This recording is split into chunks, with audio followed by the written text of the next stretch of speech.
So once again, good morning, friends. We are almost to the last part of our today's discussion on unit number 4, statistical application of the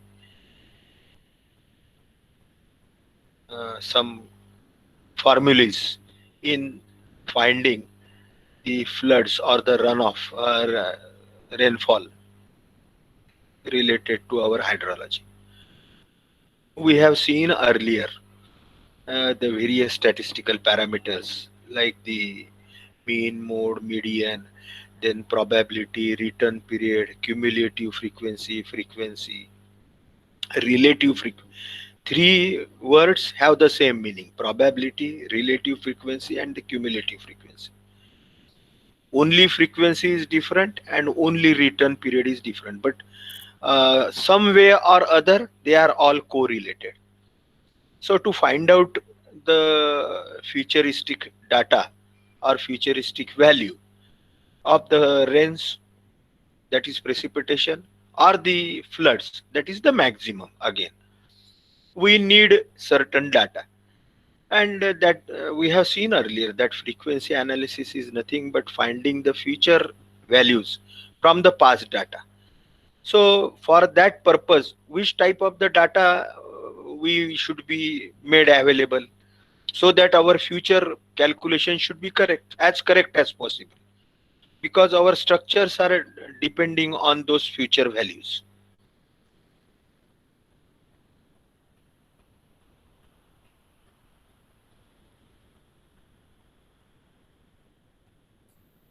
So that we will be seeing, and then we will move on to the final part.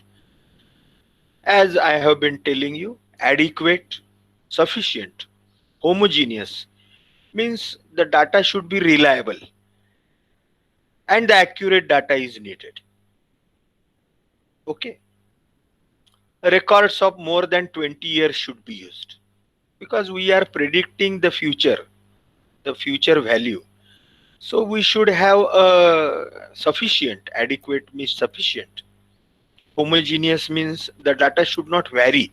It must be reliable, correct data, and the accurate data is needed, and the data should be more than at least 20 years, because we want to find out from that 20 years either 50 years or the 100 years or the 200 years values of the precipitation or the runoff.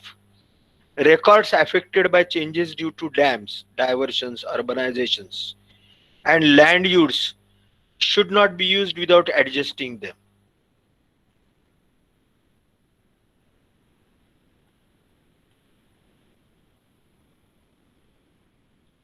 है ना, एक आध बार क्या होता है कि एक आधी स्ट्रीम है, वो स्ट्रीम के ऊपर में डैम कंस्ट्रक्ट किए जाते हैं, कहीं डाइवर्शन है, कहीं जैसे मैंने आपको बताया कि अर्बनाइजेशन है, उसके कैचमेंट एरिया में लोगों ने घर ही बांध दिया है, बिल्डिंगें बनी है, या और कोई जो बाकी कोई उसके लिए कैचमेंट एरिया की लैंड यूज हो गई है, तो उसके कारण क्या है कि रन ऑफ के ऊपर फर्क पड़ता है।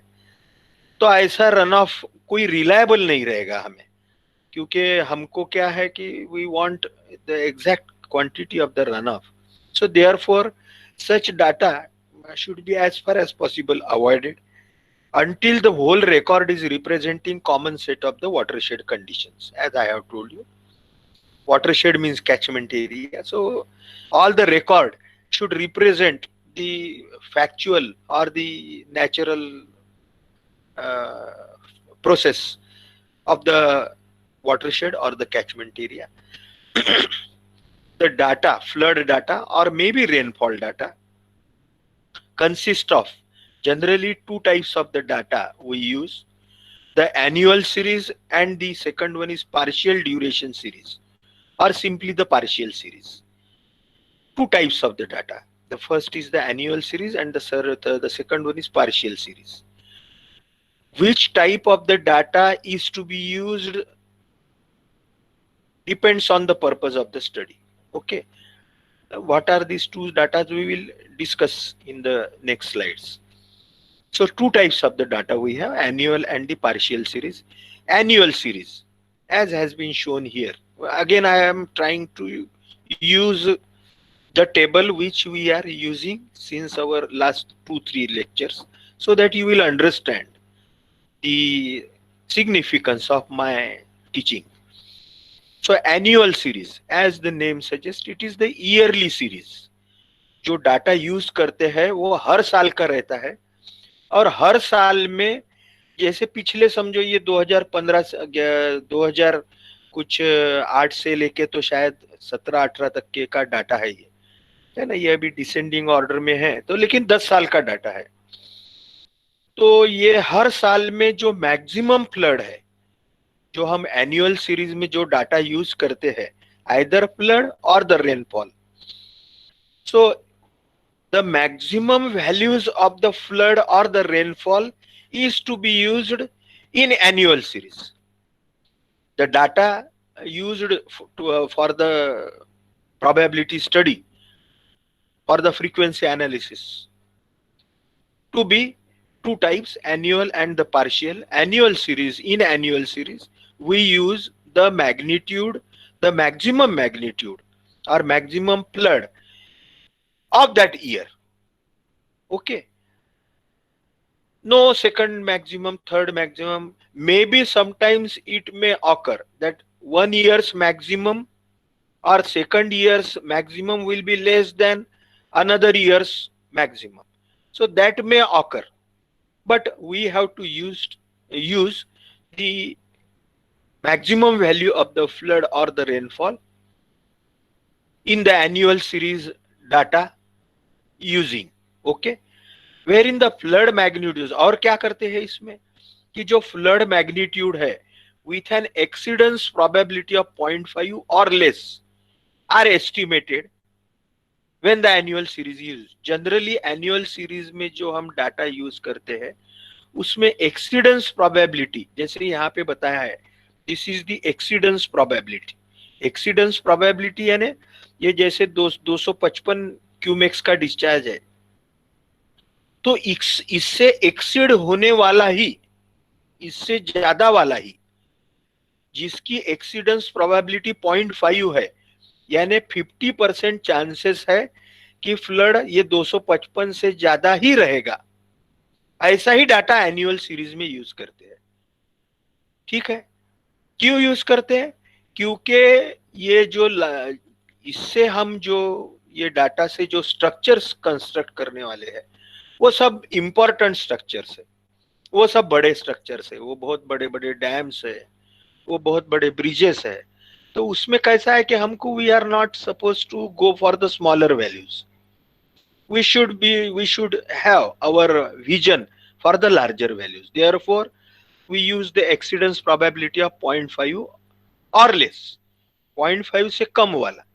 ठीक है, 0.5, 0.4, 0.1, यानी इसका मतलब क्या है कि फ्लड वैल्यू जो है वो बढ़ते जा रही है, जिसकी प्रोबेबिलिटी कम है, जिसके ऑकरेंस के चांसेस कम है। ठीक है, जिसका रिटर्न पीरियड लेकिन ज्यादा है, जिसकी फ्रीक्वेंसी कम है। ठीक है, ये सब चीजें एक में एक से रिलेटेड है, इसलिए मैं बार बार आपको ये टेबल बताते रहता हूँ। तो वो एनुअल सीरीज में रहती है। It ignores the second and the lower order events of each year which may be even greater than annual floods of other years. इसमें क्या होता है कि वो साल के, जैसे यहाँ पे 425 क्यूमेक्स का डिस्चार्ज मैक्सिमम है, तो इससे ये साल में और दूसरा फ्लड एक आधा 390 भी होगा, 390 क्यूमेक्स, लेकिन वो नहीं कंसीडर करेंगे हम, सिर्फ 425 लगे तो वो 390 ये दूसरे साल से बड़ा है, ये दूसरे साल में 387 है, इसमें सेकंड लार्जेस्ट में भी 390, so we don't consider that value, we consider only the topmost value, the largest value. But we have that relaxation in the second type of the data use, that is the partial series. in is preferred, जैसे ये graph बताया है यहाँ पे, between the duration, time and the discharge, जैसे ये अभी arrows है जो बता रहे हैं, the arrows, these arrows shows the annual series data, हर साल का पीक वैल्यू है ये, हर साल का annual series.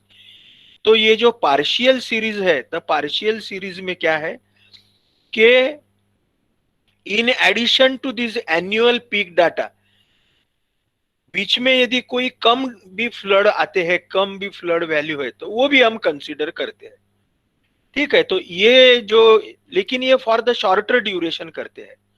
So this partial is preferred when estimates of very frequent events with return periods of less than 5 years, यानी 5 साल से भी कम जिसका रिटर्न पीरियड है, ऐसा ही डाटा हम जनरली यूज करते हैं ना, जिसका रिटर्न पीरियड कम है, तो नेचुरली उसका डिस्चार्ज भी कम होगा। और वो जो लोअर इंपॉर्टेंट स्ट्रक्चर है उसके लिए ये पार्शियल सीरीज हम कंसीडर करते हैं as compare to the annual series. For example, design of the coffer dams, urban drainage system etcetera. ठीक है, उसके लिए we use the partial series. In the partial series all flood events above a selected base value are included, यानी जनरली एक आधी base value minimum flood value लेते हैं, उससे ज्यादा वाला फ्लड हम कंसीडर करते हैं।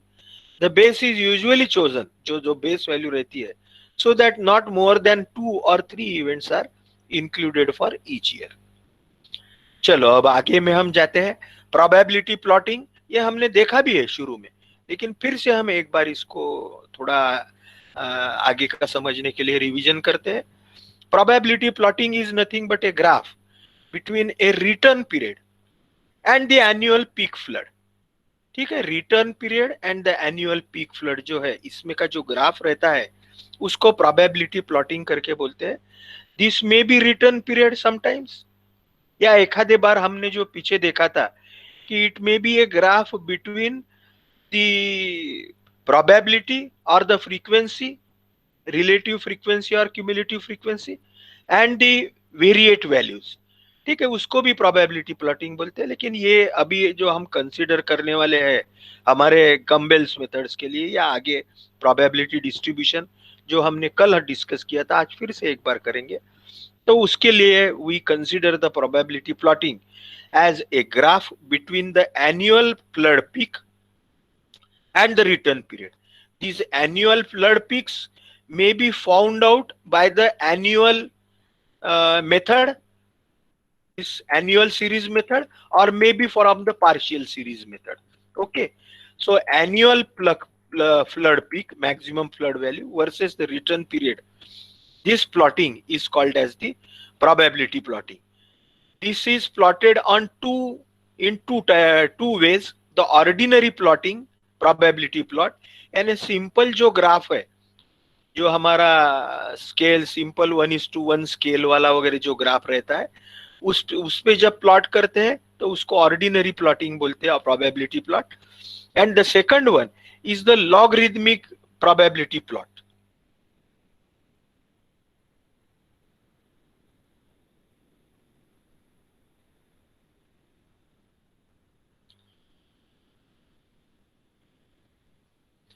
So this is a ordinary probability plot. Both the annual peak flood as well as the return periods are plotted on algebraic scale. Okay, both the scale of the annual flood and the return period is algebraic scale, means not logarithmic scale, simple scale. And in the logarithmic probability plotting, annual flood peak on y-axis is plotted on the arithmetic scale. This is plotted on an arithmetic scale, while the return period, जो return period है, is plotted on the log scale, giving rise to a straight line plotting. उसके कारण जो plot हमें मिलता है वो straight line मिलता है, लेकिन इसमें किया तो ये कर्व्ड प्लॉट मिलता है। ये जो प्रोबेबिलिटी प्लॉटिंग है, वो प्रोबेबिलिटी प्लॉटिंग कैसे करते हैं हमने एक बार देखा है पहले, फिर भी हम इसको रिवाइज करते हैं कि after either the partial or the annual series data is collected or compiled and the items are arranged in descending order, है ना, हमने टेबल में देखा है, they are arranged in descending order of magnitude, they are assigned a rank m 1 2 3 4 5 etc. M and n, two values are there. M is the rank order of all these data magnitude, and n is the total number of the data we have, small n. Okay, So they are, in this way they are arranged, and the return formula and the return period or the recurrence interval is calculated for each event using the Weibul's formula. That is TR, return period, is always denoted by TR is equal to n plus 1 divided by m. Okay, we use a very simple formula, that mathematical formula, n upon m, return period n upon m. Okay, so the Weibul's formula says that the return period should be calculated n plus 1 upon m, where TR is the return period, recurrent in years, m is the order, and n is the total number of the years in the record. TR represents the return average number of hours within which a given event may be equal or may be more than that value. The graph between flood magnitude and its return period is called as the probability or empirical distribution. Very important. Though we have done earlier, we are bit revising it. Probability because we will be using such graph of the annual peak and the return period. जैसे ये graph है, ये graph हमारे पास में 100 साल का है, या हो सकता है 120 साल का डाटा हमारे पास में है. तो for 120 years we could plot such graph, but with the help of this graph, that is with the help of the data, we can find or the forecast the flood values corresponding to the more return period, or for the more return period we could find the flood values. Two things, only if we have the correlation or the graph of the past record. Okay, so this graph may be extrapolated, again the same thing I am repeating, extrapolated to get the design flood for any specific return period. Results obtained from such extrapolation are only approximate because the extrapolation is usually influenced by few end points. जैसे ये and point है, तो ये and point के कारण, यानी ultimately कहने का मतलब, ये जो डाटा हमारे पास में है, जो ये जितना ऑथेंटिक और करेक्ट है, उसके ऊपर हमारा फ्यूचर जो हमें निकालना है वो है वो ये. समटाइम्स जैसे ये हमने लॉगरिथमिक स्केल पे बोला था कि यदि ये ग्राफ जो है with linear scale on y axis and corresponding return period logarithmic scale on x axis, तो ये स्ट्रेट लाइन ग्राफ आएगा.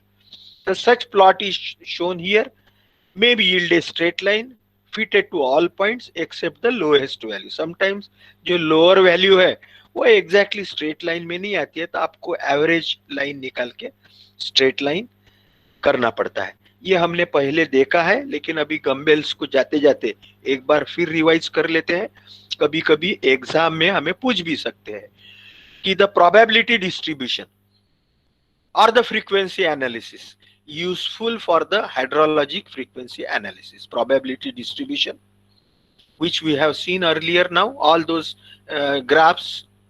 Okay, and for understanding those graphs, we have first understood the how the data is collected, and then how the data is plotted. So based on the data available, based on the plots, probability plots we have done, there are various methods to find out the futuristic values. Okay, those methods are called as the probability distributions. Okay, they are useful to find out the future value, and these methods are also called as the frequency analysis or the probability analysis or the return period analysis. They are one of them are there are four methods. We have discussed those earlier. Discrete probability distribution, the binomial or the position distribution it is called as. They can be applied to probabilities of occurrence and non-occurrence of very rare events in hydrology. Though we will not be going much detail, not much means only we are discussing it from its name point of view, because not more studies included in our syllabus. So this is one of the method you can keep in mind. Second one is continuous distribution or the normal distribution, wherein yesterday we have seen coming under this category is symmetrical. where symmetrical में क्या है, mean is equal to median is equal to mode, ऐसा जब रहता है of the probability values, then we use this continuous distribution or normal distribution method to find out the futuristic values. When the distribution is symmetrical, bell shaped, bell यानी जैसे वो ऐसे घंटी जैसे वो ग्राफ का शेप रहता है, bell shaped. Continuous distribution theoretically represent Gaussian law of errors. Normal distribution implies continuous variate minus infinity to infinity. The great merit of this method is that it enables interpolation and extrapolation of variate values other than those available. The third formula or the third method that has been used is the Pearson's method.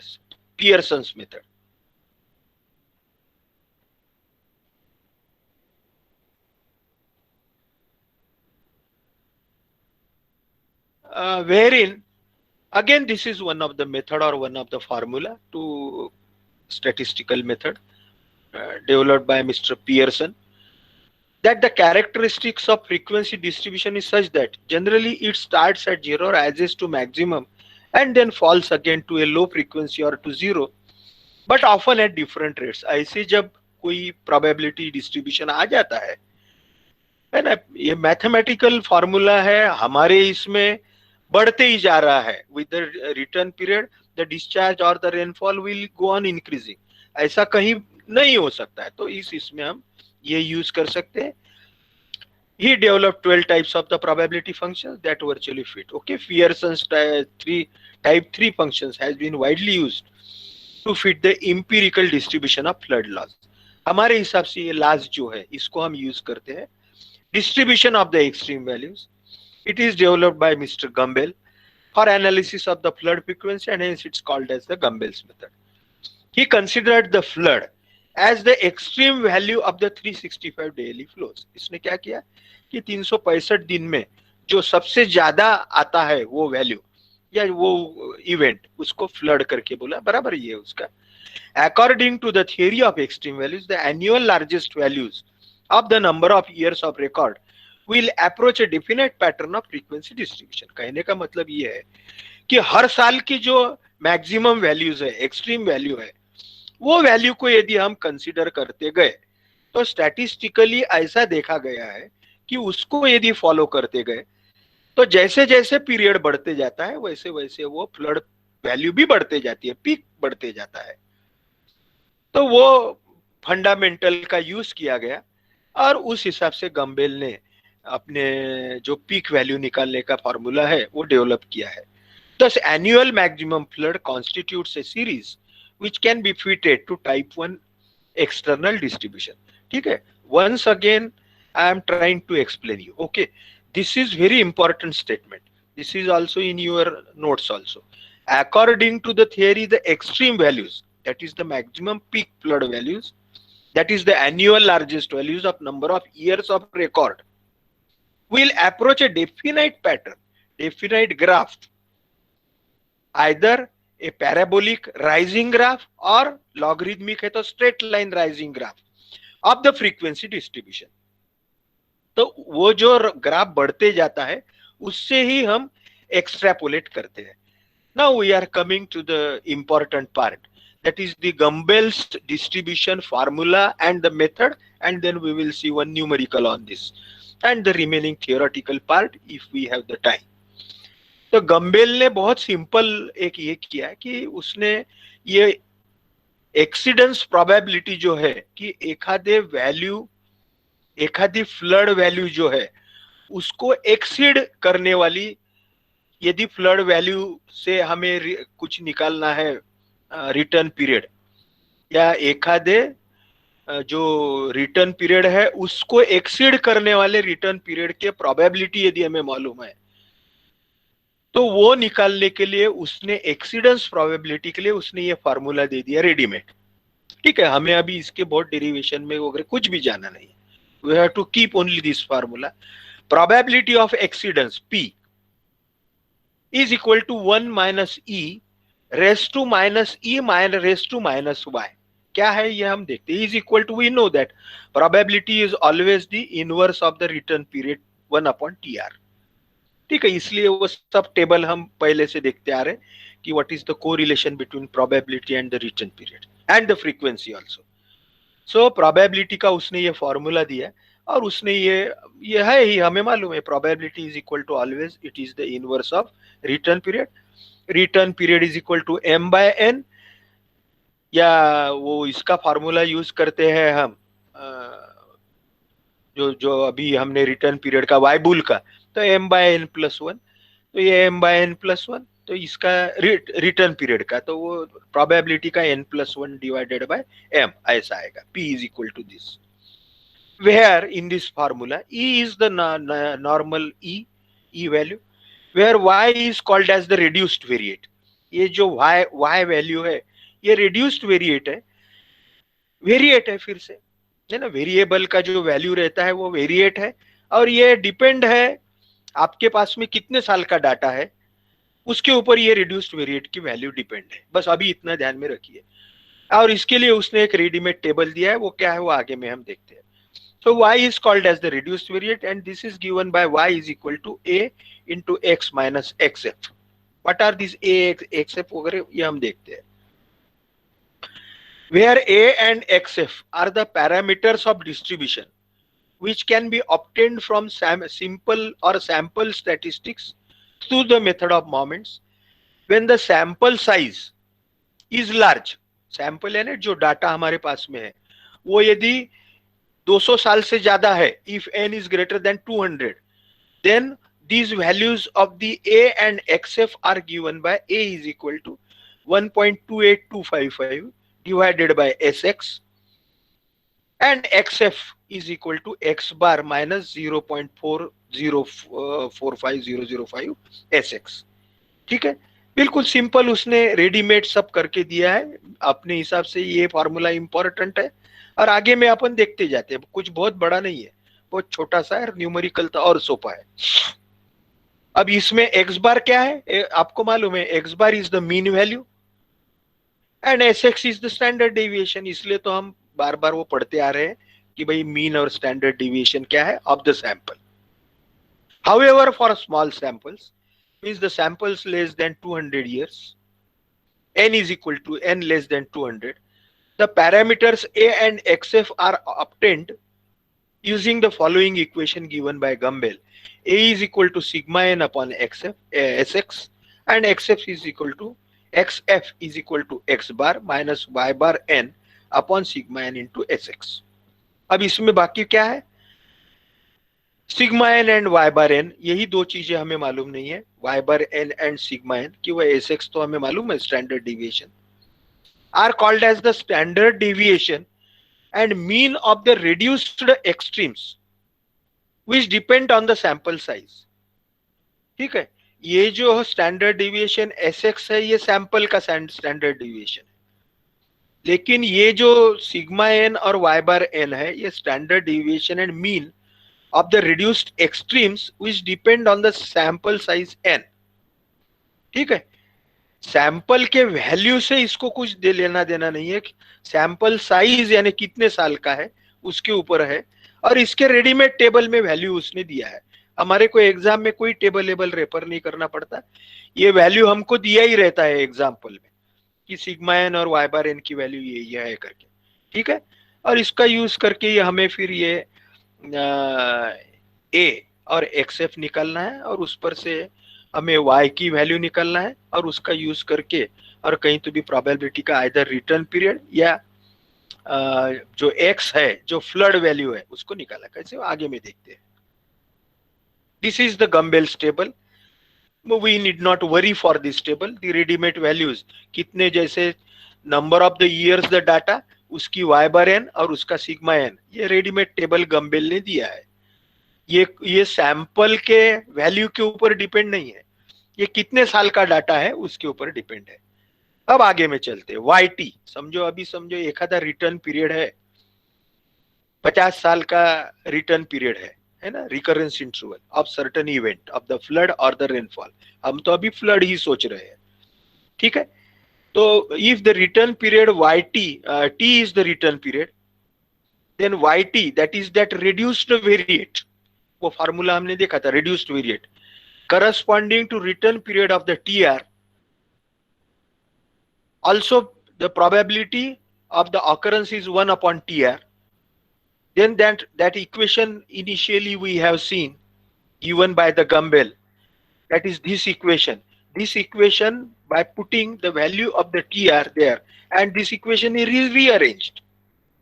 Then e raised to minus yt, यहाँ y था तो हमने yt लिखा, for a specific return period is equal to 1 minus p, क्योंकि ये 1, ये जो e raised to this minus 1 ऐसा था, तो 1 माइनस वो 1 उधर गया, तो 1 minus p is equal to again यही इक्वेशन में जैसे 1 माइनस ये था, तो ये 1 इधर चला गया, तो e raised to minus y is equal to 1 minus p, और वैसा ही ये इक्वेशन में this equal to 1 upon tr, तो ये e raised to minus y किया, तो ये 1 इधर चले जाएगा, और वो इक्वेशन को हम सॉल्व करेंगे तो वो इक्वेशन आएगा tr minus 1 upon tr, ठीक है। तो ये इक्वेशन जो है ये हमें from that first equation, by rearranging that equation, we have found out this equation. Then very simple, taking logarithm on both side to the Naperian base or the natural base twice, 2 बार इसका हमने logarithm लिया, तो हमें उसको solve करने के बाद आया yt, okay, yt is equal to minus natural log ln minus ln tr minus 1 upon tr, और yt इज इक्वल टू, ये यदि माइनस माइनस बाहर निकाल लेते तो minus ln tr upon tr minus 1. This is very important equation. This 4 numbers equation we will be requiring it again and again, because for the various values of the TR, that is return period, we have to find out the value of this reduced variate, because using this reduced variate value we can find out the value of the expected flood. This equation with the logarithmic base of the 10, this equation can be rearranged and can be written in this form also. आप कौन सा भी एक ध्यान में रख सकते हैं, कैलकुलेटर में आप जिसको अच्छे से यूज कर सकते हैं, नेचुरल लॉगरिदम का फॉर्मूला से यूज कर सकते हैं तो ये फॉर्मूला, और यदि आपको टू द बेस 10 से करना है तो ये फॉर्मूला, कोई भी एक फॉर्मूला, तो you can keep this formula in mind. This equation is very important. Therefore corresponding to this yt, a value is given xt minus xf. Okay, so how these equations are used we will see later on. So these 3 equations are very important, last 3 equations. So substituting equation 3 in equation 5 and simplifying, यानी ये जो equation 5 है yt, y is equal to हमने शुरू में देखा था, और ये जो equation 3 में हमने ये देखा कि this equation 3, that is a and xf values, substituting these values a and xf values in equation 5, that is that initial equation, xt is equal to x bar plus yt minus y bar n upon sigma n into xf sx, or this equation after simplification comes xt, that is the flood value after the return period of x, after the return period of t. xt is the flood value after the return period of t. x bar is the mean value जो आपके पास में है, kt यानी ये yt आपने निकाला है, y bar n आपको दिया है, सिग्मा n आपको दिया है, ठीक है, या वो टेबल से है, लेकिन हमको एग्जाम में इतना बड़ा टेबल कोई रेफर करने को देता नहीं है, नहीं भी है, ये 2 वैल्यू देते हैं हमको. तो हमें क्या करना है, kt निकालना है, और वो kt निकालने के लिए हमें yt निकालना पड़ेगा. yt के लिए वो इक्वेशन देखा हमने, और ये जब हमारे पास में ये सब वैल्यूज आ जाती है, kt आता है, x बार आता है, और xx भी आता है, तो we can find out the flood value which is required. How it is used we will see in the solved numerical. So KT is known as the frequency factor. It has been shown by the Venti Chow that most frequency distribution are applicable in advanced studies expressed in equation 6. Obviously, the frequency factor KT depends on type of the distribution and the return period. This is the theoretical part of the Gumbel's process. Now, sometimes in exam, they ask for the steps to find out the design flood for any return period using Gumbel's distribution. Procedure to estimate the design flood, जो मैं आपको बार बार बोल रहा हूँ, for any return period using Gumbel's. Step 1, first, from the given data on the flood peaks of n years, है ना, आपको जो भी पिछले साल जो भी साल का डाटा दिया जाता है फ्लड पिक से, उस पर से आप मीन वैल्यू एक्स बार और एस एक्स निकाल लीजिए.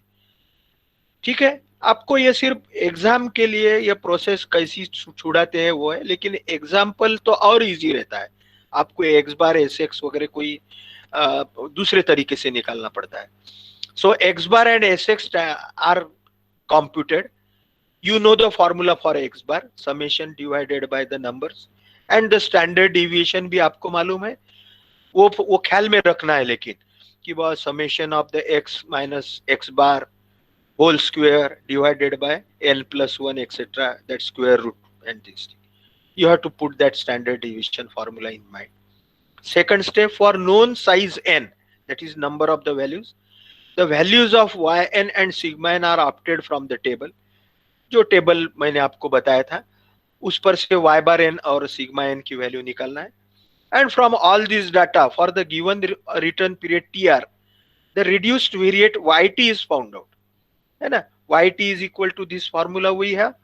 TR जैसा 50 साल का है तो 50 और TR minus 1 is 49, 50 minus 1. So इसकी यदि आपने नेचुरल लॉग से वैल्यू निकाला तो आपको ये वैल्यू निकालना कोई कठिन है ऐसा मुझे लगता नहीं है. यानी YT वैल्यू निकालना for the return period, for any return period, 50 years, 100 years, 200 years. Only what you have to do, TR is equal to 200, TR minus 1 is equal to 200 minus 1, 199. With the values of the y bar and sigma n obtained in step 2 and YT obtained in step 3, the frequency factor KT कैसे निकालना है, वो formula है KT का. And with the values of the x bar sx obtained in step 1, है ना, ये जो मीन और स्टैंडर्ड डिविएशन और KT वैल्यू के लिए ये बाकी निकाल के हमने KT निकाला. The magnitude of the flood XT is found out by using this equation. x बार है, KT है, sx है, तो आप फ्लड वैल्यू निकाल सकते हैं. ठीक है, यही आपको निकालना है आफ्टर सर्टेन रिटर्न पीरियड. अब न्यूमेरिकल कैसे है वो हम देखते हैं, हमारे पास में बहुत समय है अभी. एग्जाम में बिल्कुल ऐसे के ऐसे ही न्यूमेरिकल आते हैं, ये ध्यान में रखना. ठीक है, फिर थोड़े से टेबुलर फॉर्म में रहते हैं. आप either go through the notes के शुरू में मैंने न्यूमेरिकल दिए हैं उसको देखिए, या और समय मिलता है तो आज हम और एक दो न्यूमेरिकल देखते हैं, या एक न्यूमेरिकल देख के पहले थियरी पार्ट खत्म कर डालते हैं और फिर बचे हुए न्यूमेरिकल कल देखते हैं या नेक्स्ट लेक्चर में. ठीक है, अभी with this knowledge of what we have discussed about the Gumbel's method, wherein the final formula of that xt is equal to x bar plus kt into sx. Okay, इसमें x bar mean value, sx standard deviation and kt is equal to yt minus y bar n upon sigma n. y bar n and sigma n are given in the example, और if they give the table तो table से वो return period के लिए आपको ये value देखना है, लेकिन वो जनरली इतना लंबा काम नहीं करते, वो वैल्यू दे देते हैं अभी तक के तो भी पेपर में. ये YT सिर्फ आपको निकालना है. ये YT के लिए फॉर्मूला हमने देखा है, वो minus ln into bracket TR upon TR minus 1 है ना, बहुत सिंपल है. सिर्फ आपको प्रोसेस ध्यान में रखना है. जैसे अभी ये from the analysis of the available data on flood peaks of small stream for a period of 35 years. ठीक है, तो 35 ईयर्स का आपके पास में डाटा है, एन वैल्यू क्या है 35 years. The 50 year and 100 year flood have been estimated. ये डाटा के ऊपर से 50 साल का और 100 साल के बाद में कौन सा फ्लड आएगा वो एस्टिमेट किया है। वो आया है 50 साल के लिए 660 क्यूबिक मीटर पर सेकंड और 100 ईयर्स के लिए 740 क्यूबिक मीटर पर सेकंड। ठीक है, वेरी सिंपल। यही आपको एग्जाम में टेबल फॉर्म में दिया रहता है कि वहां पे रिटर्न पीरियड लिखा रहता है 50, 100 और फ्लड वैल्यूज लिखी रहती है 660, 740। Using the Gumbel's method estimate the 200 year flood for the stream. बहुत सिंपल है। यानी एक्सटी जो है, एक्सटी में टी 200 साल बाद जो फ्लड रहेगा वो फ्लड आपको निकालना है यूजिंग ऑल दिस डाटा। ठीक है, जो टेबल है जो जो टेबल है उस पर से for 35 years of the n the y bar n value and the sigma n values are given. You can say they are found but they are given in the example. Y bar n is equal to this and the sigma n is equal to this. अभी next क्या करना है आपको, ये जैसे इस form में आपको एग्जाम में दिया रहता है n that is the return period 50 and the 100 years corresponding to discharge 660 and 740, required is 200 year flood. Okay, that you have to find out. Y bar n value is given, sigma n value is given. So what first we know we have to do now, we in all that xt equation, जो xt का जो equation है उसमें हमारे पास में अभी kt नहीं है, हमारे पास में yn और सिग्मा n तो है yt निकालने के लिए या kt निकालने के लिए, लेकिन kt की वैल्यू नहीं है, x बार नहीं है, मीन वैल्यू नहीं है और स्टैंडर्ड डेविएशन भी नहीं है। लेकिन ये इतना डाटा हमको दिया है भाई उन्होंने कि 50 साल 100 साल के लिए डिस्चार्ज दिया है और yn और सिग्मा n दिया है। तो ये इनका यूज करके हम कैसे x बार यानी मीन वैल्यू और स्टैंडर्ड डेविएशन निकालेंगे पहले, और फिर तो बहुत सिंपल है, x बार और स्टैंडर्ड डेविएशन निकाला तो kt निकालना तो इस पर से बहुत इजी है, और फिर हम बाकी xt निकालना है, discharge for the 200 years return period, that we have to find out. So what we will do now, the yt or the reduced variate value for the 50 years return period yt, using this formula minus ln ln tr upon tr minus 1, इसमें return period tr 50 years का है, 50 पहला जो है, तो इसलिए tr minus 1 और n minus 1 is equal to 49. Okay, so y50 is equal to, ये वैल्यू हमने पुट किया और हमारे कैलकुलेटर से निकाला तो आपको ये y50 की वैल्यू 3.902 ऐसी मिलेगी। ठीक है, ये सब आपको वीडियो लेक्चर में बाद में देखने को मिलने वाला है।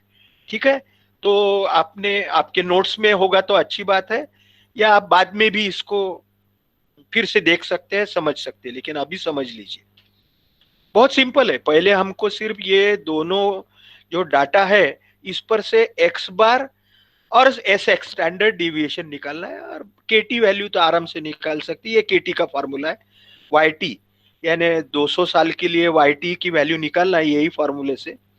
y बार n और सिग्मा n तो दिया ही है, तो आपको k 200 आप निकाल सकते हैं, सिर्फ आपके पास में x बार और sx नहीं है, वो ये दो इससे यूज करेंगे। तो k50 निकाला, y50 निकाला हमने ये, इसलिए k50 is equal to, that is kt is equal to ये जो फॉर्मूला है yt minus y bar n upon sigma n।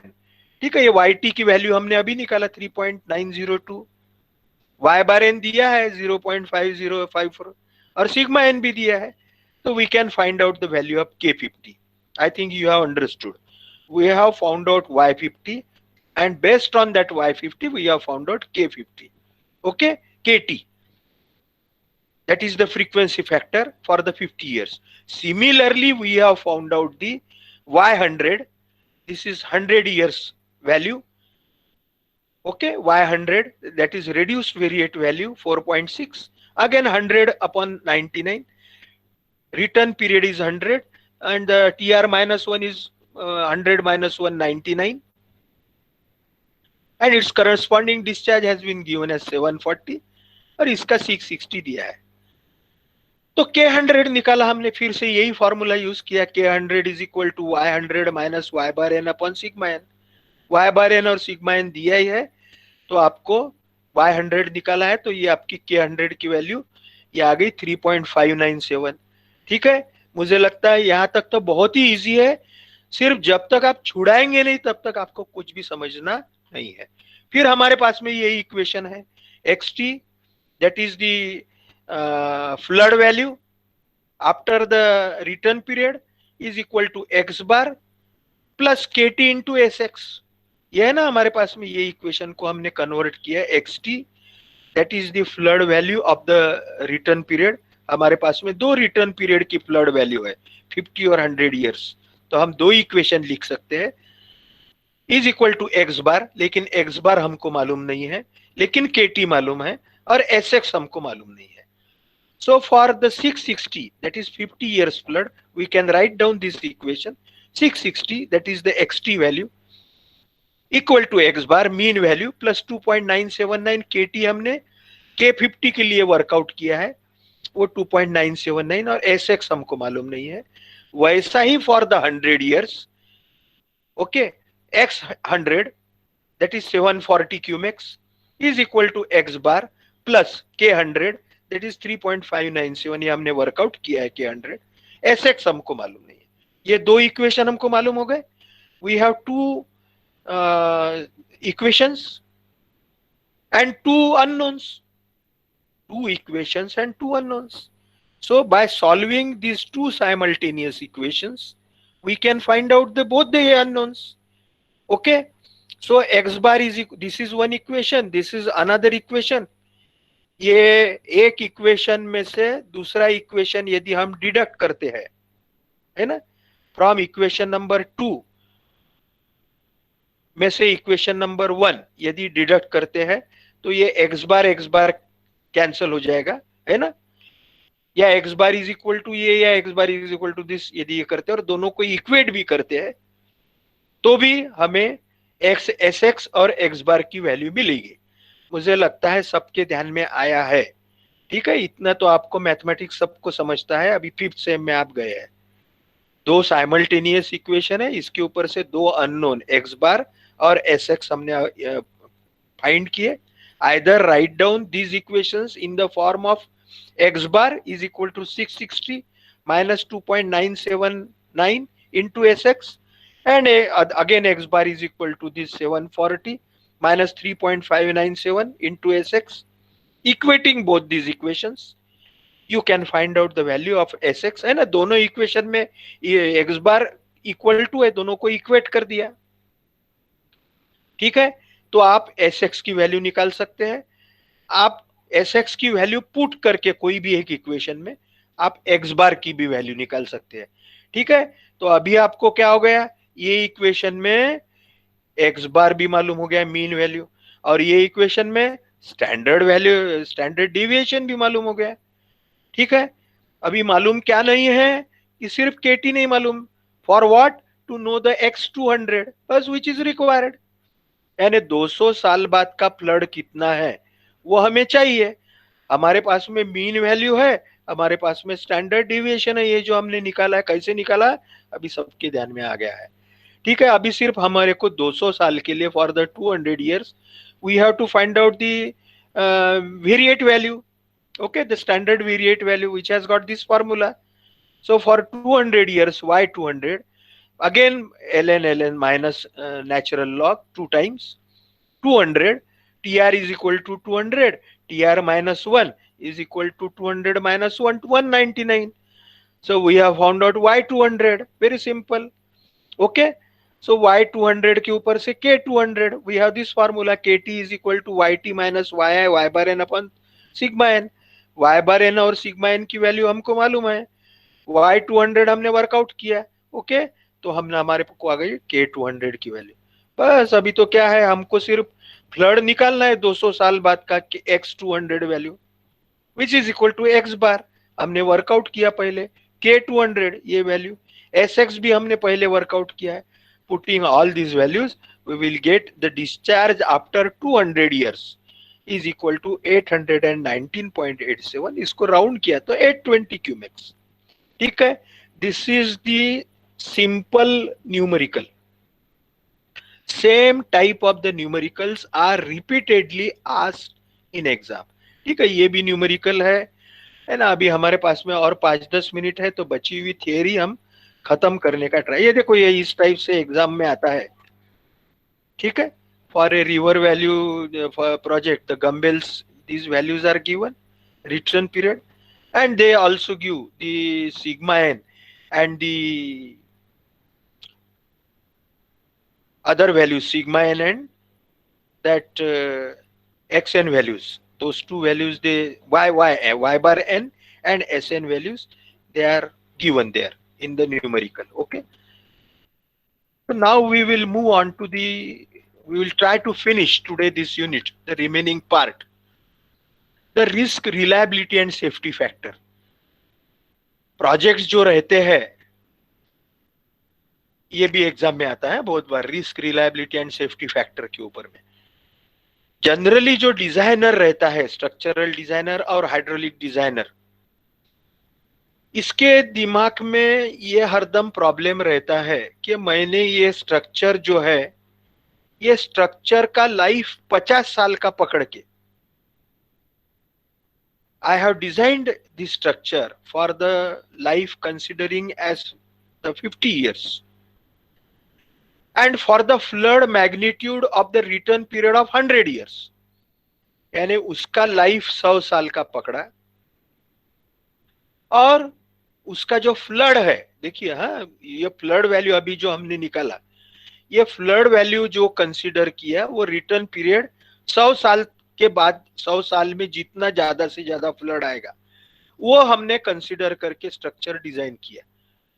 लेकिन उसको हरदम ये डाउट भी रहता है कि यदि ये वियर या ये स्ट्रक्चर या ये डैम या ये ब्रिज में फेल, यदि ये फ्लड वैल्यू 100 इयर्स का जो रिटर्न पीरियड है, इससे ज्यादा फ्लड आया तो, ठीक है, उसके 50 साल के लाइफ में उसका क्या है, कितनी सेफ्टी हम कंसीडर करते हैं कि life of the structure is considered as 50 years, and for that 50 years we have considered the design flood for 100 years, but still there are chances of the occurrence of the flood which may be more than the return period of 100 years. Okay, so the probability of occurrence of that flood value x or variate x greater than the value which has considered, which is xt maybe for the 100 years, but that flood after 100 years से भी ज्यादा यदि flood आता है और उसकी probability of occurrence जो है at least once over a period of n successive years is called as the risk. So what is risk? Risk, it is denoted by R bar. It is the probability of occurrence of any event, in our case flood, which is greater than the flood considered for certain return period. उसका probability of occurrence या उसका cumulative frequency या उसका relative frequency जो हमने पहले से table से समझते जा रहे हैं, at least once over a period of n successive years, यानी अभी जो 50 साल का लाइफ पकड़ा तो, is called as the risk of that structure and it is denoted by R bar. ठीक है, एग्जाम में पूछते हैं, बोला थोड़ा सा समझ लीजिए और ये बिना न समझते हुए छोड़ मत दीजिए, फुकट के मार्क रहते हैं, बहुत इजी है। Thus the risk is given by R bar is equal to 1 minus probability of non-occurrence of that event x greater than xt in n years, है ना। probability of occurrence और non occurrence तो हमने देखा ही है, probability of occurrence का भी formula देखा है, और 1 minus probability of occurrence, क्योंकि टोटल probability हरदम 1 रहती है, हमने देखा है, sum of the all probabilities. If 1 minus probability of occurrence, then the non occur होने की, नहीं होने की 1 minus probability of occurrence.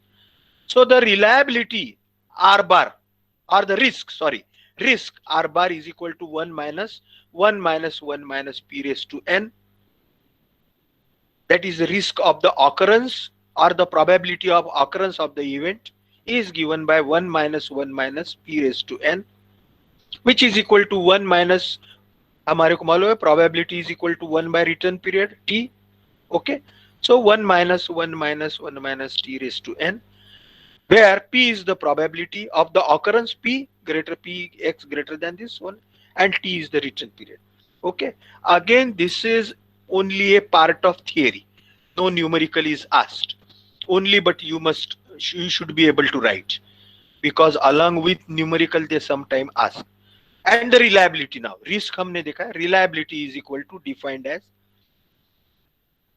1 minus r, यानी risk 1 minus risk, that is the probability of occurrence of the rare flood, probability of risk 1 minus probability of risk is the reliability, यानी guarantee, which is again r bar हमने देखा, it is 1 minus t, therefore 1 minus 1 minus t raised to n. It can be seen that the return period for which a structure should be designed depends upon the acceptable level of risk. In practice, the risk is governed by the economic and the policy consideration. ठीक है, यानी कितने साल के का हिसाब करके हमने स्ट्रक्चर कंसिडर करना चाहिए, बांधना चाहिए, वो काय के ऊपर डिपेंड रहेगा, इकोनॉमिक यानी कितना पैसा है स्ट्रक्चर बांधने के लिए, और जो भी हमारी पॉलिसी है कि ये स्ट्रक्चर से अगले 50 साल या 100 साल के लिए हमें पानी मिलना चाहिए, या ब्रिज बांधा है तो उतने साल के लिए ये रहना चाहिए. अब एक फैक्टर और दूसरा है इसके ही कंसिडरेशन में, risk, reliability, and the next is the safety factor. In addition to the hydrological uncertainty, है ना, हाइड्रोलॉजी इज ऑलवेज अनसर्टन, कोई गारंटी नहीं है, इसलिए तो हम ये सब स्टैटिस्टिक्स का यूज कर रहे हैं. हम गारंटी से नहीं बोल सकते हैं कि अगले साल इतना ही फ्लड आएगा करके. As mentioned above, a water resources development project means like the irrigation project will have many other uncertainties. These may arise out of the structural, यानी ये हाइड्रोलॉजिकल अनसर्टेनिटी तो है, अनसर्टेनिटी यानी गारंटी, नॉन गारंटी, इसके साथ में बाकी भी अनसर्टेनिटी ये स्ट्रक्चर को रहती है. कौन सी? एक तो स्ट्रक्चरल है ना, स्ट्रक्चर डिजाइन के, इसमें कोई कंस्ट्रक्शनल, आपने बांधते वक्त अच्छे क्वालिटी की ध्यान देके बांधा नहीं बांधा, वो ऑपरेशनल, यानी ऑपरेशन करने वाला जो भी है, जो वो स्ट्रक्चर को, डैम है तो डैम के गेट ऑपरेट करना है, डैम को बराबर मेंटेन करना है, and environmental causes like the earthquakes etcetera, as well as from non technological considerations, है ना, कोई चीजें हमारे ध्यान में such as the economic, sociological and political causes. As such, any water resources development project must have or will have a safety factor for a given hydrological parameter M. Okay, so considering all these uncertainties, the structure should have a safety factor M, which is given by, the safety factor for the structure is given by actual value of the parameter M adopted in the design of the structure or the project divided by the value of the parameter M obtained from hydrological considerations only. ये जो safety factor है, ये design parameter से जो भी safety factor आता है वो, और फिर अदर फैक्टर हाइड्रोलॉजिकल फैक्टर से जो सेफ्टी, उसका जो रेशियो है उसको हम ओवरऑल सेफ्टी फैक्टर बोलेंगे. It is denoted by C upon M, C upon HM. The parameter M includes such items such as the flood magnitude, maximum river stage, reservoir capacity, freeboard, and the difference CAM, an actual minus the parametric value CAM minus CHM, hydrological parameter, is known as safety margin. ठीक है, again these things you should keep in your mind, very short notes from the exam point of view. एकदम हम last में आ जाते हैं, बिल्कुल 2-3 minute में. Correlation, अभी तक के हमने क्या देखा कि ये जो प्रोबेबिलिटीज है, प्रोबेबिलिटीज ऑफ ऑकरेंस, ये हमने सिर्फ एक ही वेरिएबल का देखा. आइदर द वेरिएबल में बी ए फ्लड और वेरिएबल में बी ए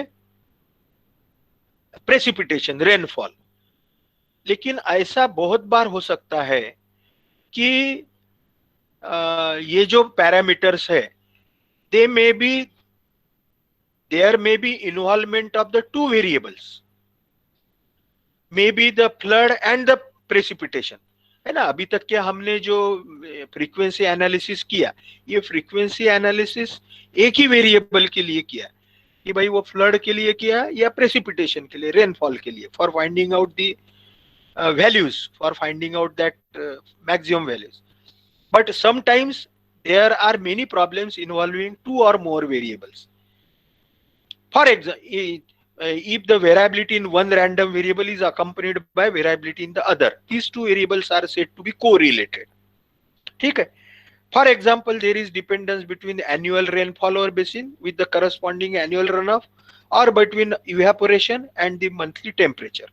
इसको कोरिलेशन बोलते हैं. जैसे दो वेरिएबल एक में से कोरिलेटेड है, and the degree of dependence between the variable is assessed through correlation analysis.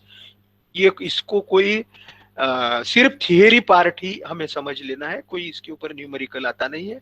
पूछा तो हमें मालूम रहना चाहिए कि दो वेरिएबल भी रहते हैं, दो वेरिएबल का एक मिक्स के ऊपर डिपेंडेंसी रहती है, और इसको दोनों को वेरिएबल को कंसीडर करके हमें वैल्यू निकालना, हमें फ्यूचरिस्टिक एनालिसिस करना, इसको बोलते हैं correlation analysis. The measurement of the correlation is called the correlation coefficient, which summarizes in one number the direction and magnitude of the correlation, and this is the formula for that correlation coefficient. R, x I and y I are the two variable parameters, two parameters, जैसे vaporization or the vapor pressure and the temperature, rainfall and the runoff, x and y. So for the various values, for I is equal to n pair of the observations corresponding, then the correlation constant is given by this formula. Again, x bar and sx are the mean and standard deviation, x and y bar sy are the mean and the standard deviation of variable y. It can be shown that the value of r always lies between -1 to +1. When the variables are independent, r approaches 0. When r is plus, the variables are said to be perfectly positively related, and r is said to be perfectly negatively correlated. ठीक है. और ये ऐसा हम इसको no correlation, यानी if we don't find any correlation and if we draw the diagram, that diagram is called as the scatter diagram. यदि दोनों पॉजिटिव साइड में जाते हैं कोरिलेशन, तो उसको स्ट्रॉन्ग पॉजिटिव कोरिलेशन करके बोलते हैं. r is greater than 1 means positive 1, and strong negative correlation when the r value, जो पिछले फॉर्मूले से हमने निकाला, this r value lies between -1 to +1. when it is on the plus, when the r is approaches 0, then the variables are independent, means there is no correlation. इस r value 0 आती है तो कोई correlation नहीं है, they are independent. ठीक है, we can say they are independent. But if the r value, जैसे एखादा अर्थक्वेक है और रेनफॉल है, इसका कोई कोरिलेशन नहीं है, ठीक है, तो वो उसमें कोई कोरिलेशन नहीं आएगा, जीरो वैल्यू आएगी. लेकिन r वैल्यू प्लस या माइनस आती है तो इसको पॉजिटिवली और निगेटिवली कोरिलेटेड करके बोलते हैं, और उसके करस्पॉन्डिंग जो स्कैटर्ड डायग्राम है वो ऐसे दिख सकते हैं. ठीक है. अभी हम यहाँ पे ये टेबल है जो वही गम्बेल्स का टेबल है, और इसके कुछ और न्यूमेरिकल्स है. So we will stop here, we will take the break here.